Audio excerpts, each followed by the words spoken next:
Well, God bless you. We are live.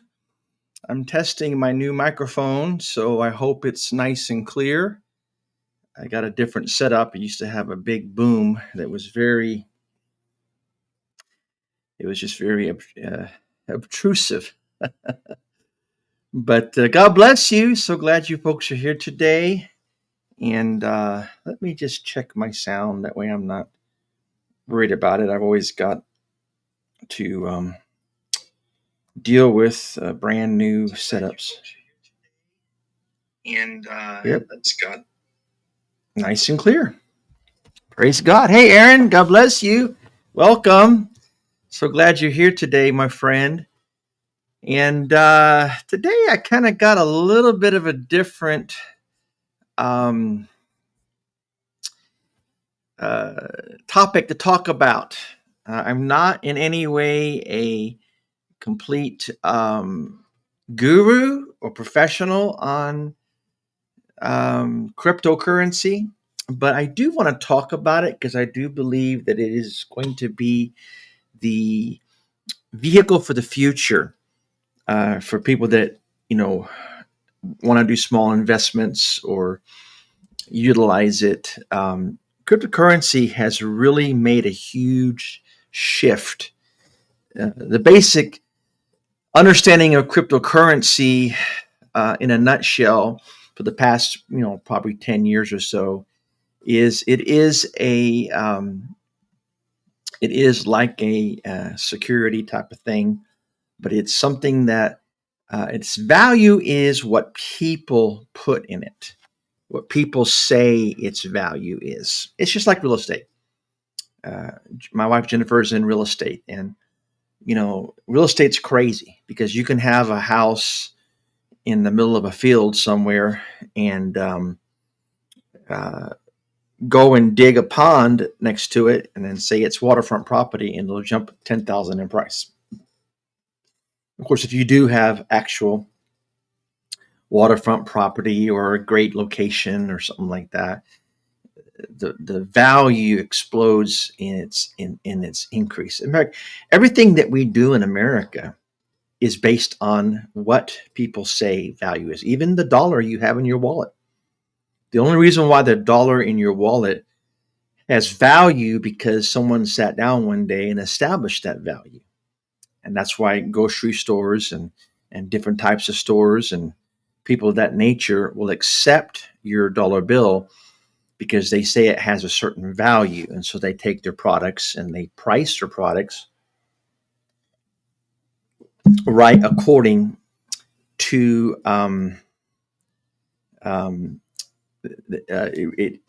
that's great, Aaron. Good timing. Yeah, digital assets, crypto. Yeah, I just did some investing myself, not a ton, just a little bit in some of the basic cryptos. Like I invested in Bitcoin, which has been kind of the main crypto. But since January, Bitcoin has gone from 29,000 to over 120. It has just exploded. And of course, back in January, when crypto, it was January, February of this year, when crypto hit like 29,000, I think it was where it was at. Everybody was saying, "Oh, Bitcoin's done. It's finished. It's gonna get replaced by this or that." But it actually came exploding back. And I also invested in XRP and Ethereum. XRP and Ethereum really is what they use to pay for the transaction fees within Bitcoin. So if you're going to invest in XRP or Ethereum, those two particular coins are really tied to transaction fees when you go and you decide to trade or transfer Bitcoin. So I'm in no way going to try to go into a deep analysis about. I just want to basically hit the surface of it. But what I want to talk about is the Genius Act that was just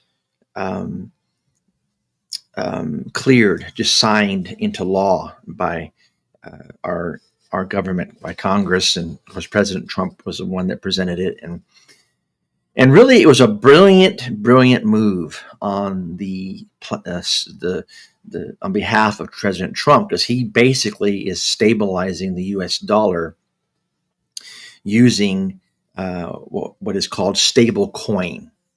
Now, a lot of people don't understand stable coin. The primary purpose of stable coin is really to offer stability of fiat currencies, the American dollar, the ruble, the different dollars across the world. And also it leverages the benefits of blockchain technology. And so the reason why stablecoins was introduced was to minimize the volatility. I mean, it's just like the stock market.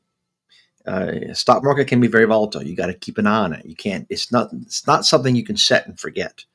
You have to be aware and make sure, especially if you have a lot of money invested, keep your eye on it. Of course, one thing I learned when I was a financial advisor, I trained and learned a lot about different types of investments. With the stock market, you got to see the big picture. People freak out when stocks, like this was back during 2020 when COVID hit, and I had people calling me and they were trying to bail and they wanted to sell their stocks because it had dropped so low. And I just told them, I said, if you'll look at the history of this stock over the past 10 years, 20 years, and there's some stocks that have been around for 50 years, like Dr. Pepper and some really old stocks. When you see there's always going to be dips and climbs, but it's like dips and climbs, but it keeps going up, up, up, up, up, up, up, up, up.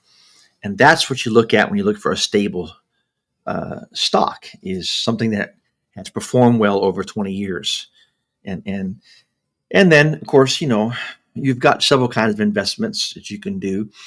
You've got long-term investments that you got to, prepare to have 30, 40, 50 years to work with that investment. So investments that work well with that. And that's really the understanding of compound interest. Compound interest is an incredible thing over a space of time. Like myself, I'm 60 years old. I don't have 25 years to try to invest in something and watch it grow, unless, of course, I'm going to leave it for my kids or the next generation. So then you've got real estate, which does hold its value. But again, real estate is something that it has value because people say it has value, and it's kind of like the fool's price, whatever someone's willing to pay. And we've seen homes when we was in California where people were walking in and offering $100,000 cash over the asking price, just because it was so competitive. It was, and so that's one thing that causes. And of course, real estate has always been a very stable investment. Very seldom are you going to lose your money, unless you're trying just to flip something in 1 year. Then that can be very dangerous and put your money at risk. But then you have shorter term, and that's what I look at with Bitcoin. Is probably right now it's more of a shorter term. But that's what stablecoin was intended for. It was to minimize the volatility associated with all the traditional cryptocurrencies, and it actually makes them more reliable as far as the store of value and medium of exchange. So essentially, with this Genius Act, I do believe that stablecoins are going to bridge the gap between what we understand as traditional financial systems and the cryptocurrency world. For instance, I used to have to transfer money and transfer it internationally, and I would have to use the SWIFT system. And it was like $75 to $100 to transfer money if I wanted to do a crusade in India or Pakistan or Africa, and I had to get money to their bank. Now you can actually trade cryptocurrency, and it's like cents on the dollar, and instead of taking a week to get transferred, it happens within minutes, sometimes seconds. So again, I think stablecoins is something that we should look at, and because it is going to be pegged and used with the Genius Act over the next year or two, or even further, to help stabilize the U.S. dollar. And and so because stablecoins has more stability, it's a suitable option for storing value.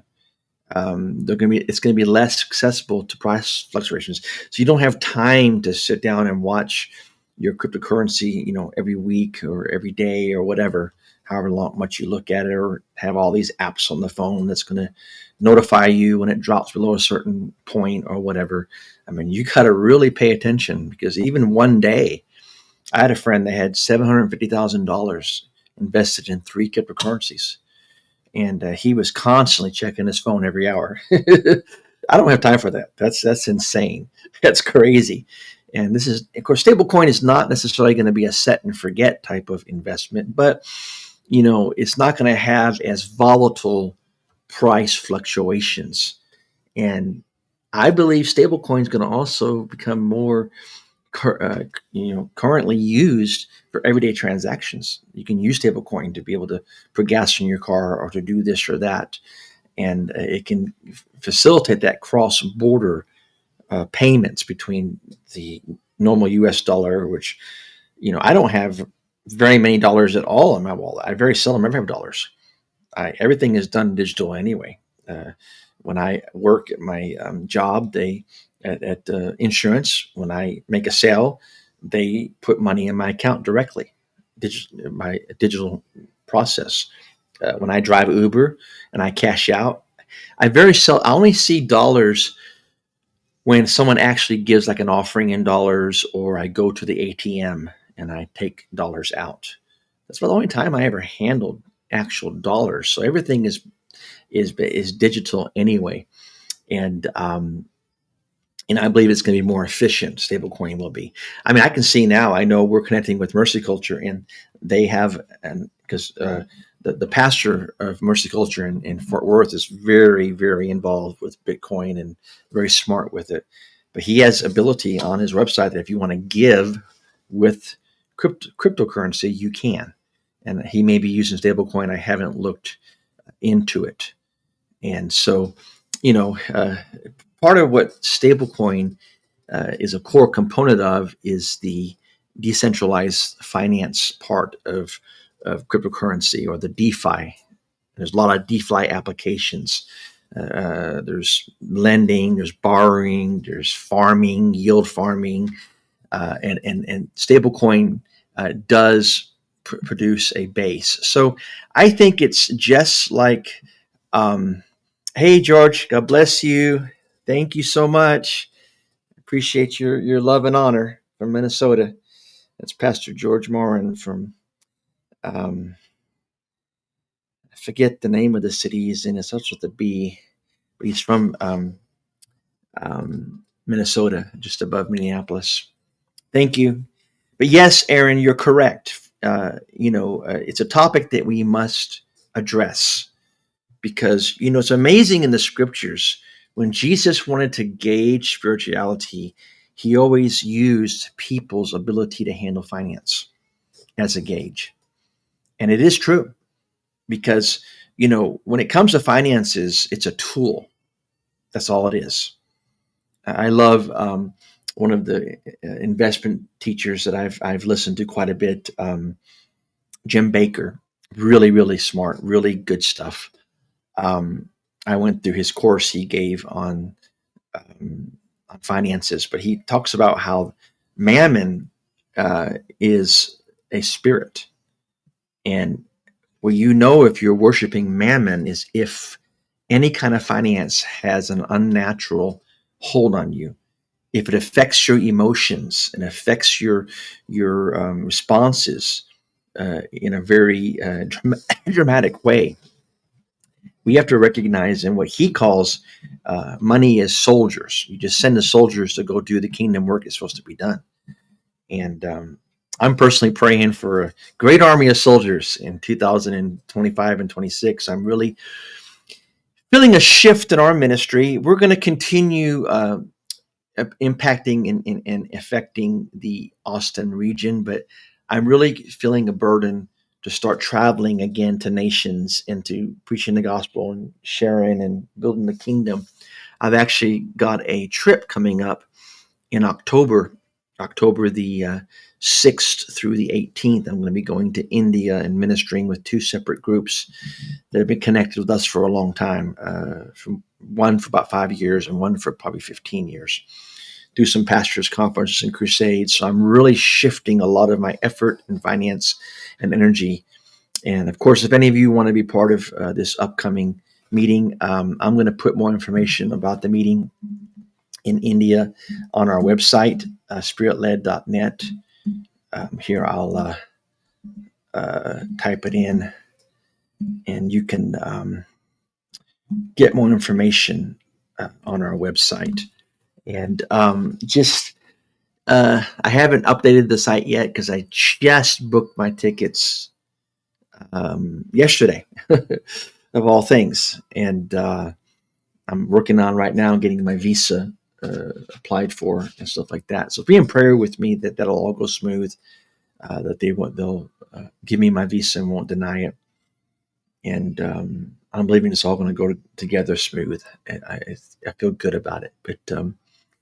But yeah, just I'm praying that more soldiers will come in so we can do greater works for the kingdom. And I'm just really sensing in my spirit that I'm about to get very, very busy with kingdom ministry again.